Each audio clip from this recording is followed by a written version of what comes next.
Pork adobo. Filipino pork adobo. Ayan po. So, andyan. Nagisa muna tayo ng sibuyas, garlic, onions. Ayun po, no? And then, meron tayong black pepper. Black pepper corns plus yung laurel leaves. Okay, or bay leaves. Bay leaves. Kasi marami po para mabango siya. And of course, meron din pong luya. Yan, wag pong kakalimutan ang luya. And we are right now trying to sear the pork. Ayan, hindi ko pa po sinasabawan yan. So, medyo ginisa muna. Okay, ang tawag po ay sangkutsa. Opo. So, kasi pag sangkutsa, wala pong kamatis. Ayan lang po muna. And then, lalagyan na po natin ng konting tubig at, of course, soy sauce. Oo, mamaya po, pag malambot na siya, saka na po natin lalagyan siya ng vinegar. Okay. And kung meron po kayong kalamansi at lalagyan po ng sugar afterwards. Ayan po, dinagdagan ko ng siling labuyo. Ginupit-gupit ko po yung dalawang siling labuyo para po sa spiciness naman po. Ayan, normally, dun po sa probinsya namin, sa Visayas, ay hindi po kami naglalagay talaga ng pangpa-spicy. Okay, pero dahil po ang asawa ko po ay Bicolano, so magaling naman po at gusto nila talaga na maanghang, dinagdagan ko na po. So that's actually blending a mix of different cultures. So pag gusto niyo pong maanghang, ito, lagyan niyo po ng sili. Pero dun po sa Visayas, mas gusto po ng matamis. So kaya may nilalagay po tayong sugar. Okay, so bawi-bawi po. Wala pa pong asin yan ha. Wala pa pong asin. Mamaya na po. At dahil ito nilagyan ko na po ng tubig, pakukuluan po muna natin at dadagdagan po natin ng soy sauce. Ang tawag po sa amin ng soy sauce is toyo. Dito, opo. Pero meron pong ibang taga-Visayas, ang tawag po doon sa toyo is patis. Kasi dito naman po sa Katagalugan, yung patis po is fish sauce. Yun po ang patis. No? The difference between toyo and patis. Yun po. Okay, ito na po yung ating toyo. Okay, konti. Okay, yan. Para magkaroon po siya ng alat. And of course, aside from the alat po, ay may kulay siya na brownish color. Oo, pakuluan lang po natin yan hanggang lumambot. Huwag muna po natin sourness. Yung sourness po na effect, actually, manggagaling po yun sa vinegar. Or, dun po sa iba, ang sourness will be from the calamansi juice at may sweetness ng sugar. Later pa po yan, mamaya pa po.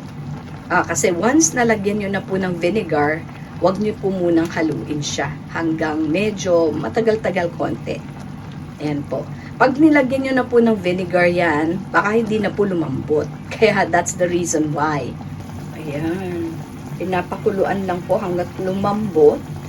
At nakita nyo po dahil yung aking lutuan na itim, wala na po siyang iitim pa. Ayan po. Panghabang buhay na po siyang gamit. At mahirap din naman po bili tayo ng bili ng bago, no? Buti po kung may funds, enough funds tayo. So, ayan po ang aking munting kusina. You are all welcome po sa pagpasok dito sa kusina ni Simply Jane. Simply Jane's Kitchen. Yung mga hindi pa po nakasubscribe, mag-subscribe na po kayo. Habang inaantay po natin kumulo itong ating adobo, Pinoy adobo. Ayan, pork adobo. Pwede din naman pong chicken adobo. Nung nakaraan na nag-chicken adobo ako, hindi ko lang na-videohan eh. Paminsan kasi itong aking cellphone ay bisyo-bisyo ba?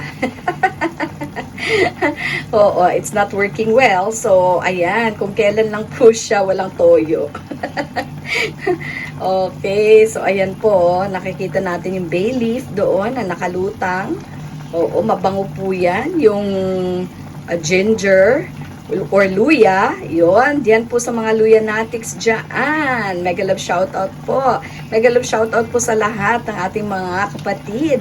Okay, dito po sa YT, salamat po sa suporta ninyo kay Simply Jane. At likewise, okay, maasahan nyo po ang suporta din ni Simply Jane sa inyo. Okay, so mamaya-maya lang po kasi kailangan po natin palambutin ang ating pork. Okay. Hindi ko po alam kung bata ito na pork or matanda na. So, panigurado lang po. Kasi binili lang po yan ni Sir Cloud. Opo. At gusto niyang may adobo ngayon. Di mag-adobo po tayo. Ayan. Okay. Paano niyo po ba malalaman na just right lang po ang lambot ng inyong pork? So, ayan. Syempre, tusukin niyo po. Ayan. At kung okay na siya, so, pwede na po nating lagyan ng vinegar ito. At sa kahuli-hulihan, lalagyan po natin siya ng konting sugar. Okay, so umami po yun. Ibig sabihin, no? Bakit, paano po magkaroon ng umami? O yung kanyang flavor po ay talagang andun po lahat. O para sa lahat ng taste buds. May sweetness, may sourness, meron pong saltiness, and of course, meron din pong spicy. Okay? Spiciness. Okay. So, ayan po. Lalagyan na po natin siya ng vinegar for the sourness in our adobo. Okay. Ito na po yung ating 1 spoonful of sugar para po sa ating tamis. At ito po pwede natin halukayin, no? Pero pag nilagyan na po natin mamaya ng vinegar, hindi na po natin siya pwedeng halukayin for a while. Ayan, para manuot na po yung kanyang tamis. Ayan, para sa masarap na Pinoy adobo. Ayan na po. Ito po yung ating vinegar na ilalagay. Kaunti lang po. Okay, para manuot din po yung kanyang sourness. But I told you, wag nyo na po siyang halukayin. Pagkatapos nyo pong lagyan. So, after a while lang po, saka na. Tingnan nyo po, naka-brown na siya, no? Ayan, at ang bango po niya. Kasi meron po tayong luya dyan, meron tayong bay leaves or laurel, at meron din po tayong mga peppercorns. Okay. Sige. Lagyan na po natin siya. Okay, sandali lang po. Ganyan lang po. So, unti-unti, wag niyo pong bibiglain at baka sobra. Okay, ganyan lang. Carefully pouring in your vinegar. Okay, patak-patak ng vinegar. At ayan. Ayan guys, pag naaamoy nyo na po yung asim ng inyong vinegar, pwede nyo na po siyang halu-haluin siya. Okay, para maging balanse po ang kanyang taste dyan sa kabuuan ng inyong niluto na Pinoy adobo. So, Happy Independence Day pa rin po sa lahat. Month of June, buong month of June is Independence Day. So, maging malaya sa isip, sa puso, sa diwa, at sa buong pagkatao. Ayan po. Ipaglaban natin ang sariling atin. At iyon po. At let us learn to respect others as well. Ayan po. Okay, wag po tayong maging duwag. Ang kailangan lang po natin gawin ay maging respectful din po at follow the rules. Yan po. Ayan na po guys. So, ito na po yung Pinoy adobo. Yung ating signature Pinoy adobo. Simply Pinoy adobo. Okay, so handa na po tayong kumain yan para sa lunch natin. So, wag po nating hayaan na mawala ang ating Pinoy kitchen. So, kahit man po mag-try tayo ng mga foreign dishes, wag po nating kakalimutan ang ating Pinoy dishes. So, isa po doon, itong ating espesyal na Pinoy adobo. Okay, enjoy eating! God bless! See you on the next vlog. Okay, ito naman po yung ginataang tuna.